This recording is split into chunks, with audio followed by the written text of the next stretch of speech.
When Tides of Torment is finally in our hands, it will have been almost a year since the last piece of DLC content for Total War Warhammer 3. That's not normal for pretty much any game of this size, and so I want to break down some of the reasons why. What causes such massive content gaps, delays, and fluctuating quality? Let's break it down and find out. But real quick, and I promise this isn't a sponsor, more of a channel/life update. On Saturday, I posted a video on the Feeling Fictional channel where I post video essays, shameless plug in the description. At the end of that video, I made somewhat of an announcement that I should probably repeat here.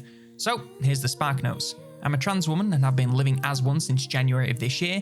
I'm on medication and I am happier than I have ever been. And literally none of this will change anything on this channel. I'm still going to be making the same sorts of videos on the same sorts of games, so none of this will affect you whatsoever. I just want to let you know in case you saw the video or my recent Discord profile picture change and wondered what was going on. If you're a phobe, feel free to leave, but as for the rest of you, thank you for the support, and now let's get back to shitting on Warhammer 3. The problem that causes Warhammer 3 DLC to take so long is actually a collection of problems stacked on top of each other wearing a trench coat. So let's break them down. The first problem is of course the new size of these DLC packs. Not to sound so old, but back in my day, by which I mean Warhammer 2, DLC packs had 2 lords in them. It doesn't sound like much to add a third lord to the mix, but it's literally a 50% increase in work. That is assuming that all lords get the same amount, which of course they don't, but let's gloss over that for now. That means a new legendary lord with themed mechanics, a unique campaign feel, not to mention a bunch of new units. I'm not a game developer by any means, but that is a ton of work, so it's no surprise that the increase in size has come with such a delay in content. This increase in size is also compounded by several other issues, but the most obvious one to us is the increase in price. This launched with Shadows of Change, and I think it's safe to say that it wasn't received the best. The content increase, as I said, was 50%, but the price increase was over doubled, so it really didn't feel like it was deserved. Granted, this was the start of us being able to buy individual Lord packs, which is a great idea in principle that I will come back to later. However, when a single Lord pack is just 50p less than the double Lord pack from Warhammer 2, yeah, it's no surprise people were up in arms about this. The price increase also came with an expectation that a DLC warrants the extra expense with more units, high quality Lords, in-depth mechanics, and more. Every single player will have their own opinion on what is worth what amount of money, but the bottom line was more content of a high quality, and in a game as inconsistent in quality from the beginning as Total War Warhammer, that has proved to be quite a challenge. Looking at even the best DLC to come out in the history of the series, Elspeth is gas, Malachi also gas, and Tamachan Uwu is also gas, but more so the type of gas you get after Mexican food. Obviously, this is my opinion, but even the best DLCs in Warhammer 3 have some stinkers, so setting the bar so high was just setting them up for failure. And we have to remember, CA are not Microsoft or Amazon. They are not a massive company with a customer base so reliant on their products that price increases, no matter how egregious, are met with reluctant acceptance. If people don't like a price increase from CA, there are plenty of other strategy games to sate their thirst, and I'm willing to bet that a lot of people did and continue to do just that. A price increase from CA must be justified, and especially with Shadows of Change, it simply wasn't. The other issue that compounds with DLC size is the fact that the Warhammer 3 team is reportedly extremely small. Even at their peak, CA was never a Rockstar or Blizzard, where there are hundreds or even thousands of employees at their command. During the time of the plague, CA, like most studios, ballooned in size due to very short-sighted decisions, and that's when we got bangers towards the end of Warhammer 2, like the Twisted and the Twilight. Since then, they, like the industry, have collapsed under the consequences of those short-sighted decisions and laid off a large number of staff. And remember, CA don't just work on Warhammer 3. Alien Isolation 2 is in the works, Hyenas ate resources for a very long time, and presumably there's at least one other Total War game being worked on at all times. So the studio itself is much smaller than it once was, which means the Warhammer 3 DLC team is down to a skeleton of a skeleton crew. This compounds with everything else, meaning that the DLCs take longer to make, struggle to meet the quality demands of consumers, and meanwhile the game sits stagnant at best and broken at worst because there's no one around to keep things functional. If you're looking for a single answer to the DLC problem, as with most things, it comes down to corporate greed. However, that doesn't make for the most compelling video. Plus, as much as I'd like to lay the blame on the shoulders of Sonic the Hedgehog alone, there's another titan looming over the series, one with far more control than you would ever think. Games Workshop, who are of course the company who own the Warhammer IP, have so much control over Total War Warhammer that it cannot be overstated. Do you ever wonder why CA communication is so delayed? Part of that is that 3 people work in the Warhammer 3 department, but I'd also be willing to bet that a larger part of it is Games Workshop and their chokehold on the series. Every single decision and addition and asset must be approved by Games Workshop, and if there's one thing I know about massive companies, it is that nothing happens fast. Plus, it's also all but guaranteed at this point that Warhammer 40k is coming at some point in future, and when that happens, Games Workshop will want to be able to point at Warhammer 3 as a success story to sell their next collaboration. It doesn't do them any good to see Warhammer 3 at negative reviews, so they will be piling on the pressure to CA to make each piece of DLC bigger and better than the last. If you think we're demanding as fans and creators, I can guarantee that our demands pale in comparison to the expectations of Games Workshop. They'll have demands that far exceed anything that we could even care about.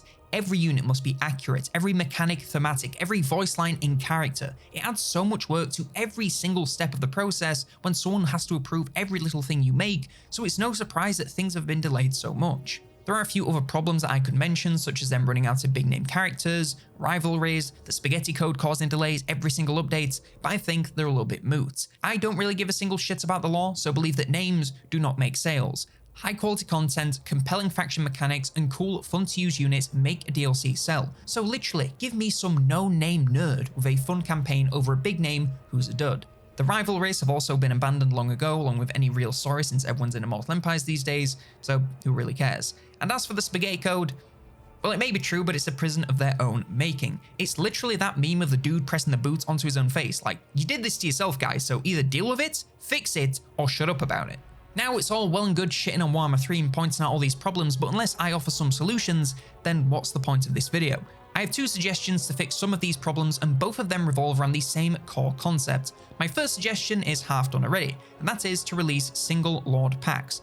Look, I hate the new pricing just as much as the next gamer, but let's be real, you're still getting pretty great value for money with Warhammer DLCs. £8 for a new Lord with their own campaign mechanics and new units to use in other campaigns is not the worst deal in the world. If we're going on pounds per hour, the hourly wage of these DLCs is just fine, even if you are only playing that single Lord one time up to 50 turns. Worse than it was? Absolutely, but you can say that about literally everything in the world right now, so what can you do?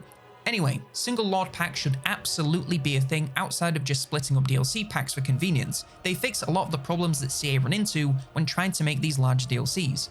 Obviously, they are smaller, so allow the team to really focus their efforts onto a single faction and campaign at a time. This would, in my opinion, result in high quality DLC packs, as the team could really focus on one thing rather than cutting themselves into 3 to try and develop everyone simultaneously. Single Lords also don't really need a rivalry or a target like some of the other DLCs. Granted, the head-to-head DLCs have come to an end, but regardless, a single Lord DLC can go anywhere against anyone, and it doesn't have to be part of some larger story. Speaking of which, a single Lord could make it a lot easier for them to craft a little narrative to go with their campaign. Story in Warhammer 3 campaigns is next to non-existent, so surely a smaller DLC could at least have some better victory conditions to give you a bit more motivation to play. Plus, in theory, a single Lord would take a third of the time to develop as 3 Lords, so maybe we can get some actual momentum with content releases, rather than whatever the hell is going on right now.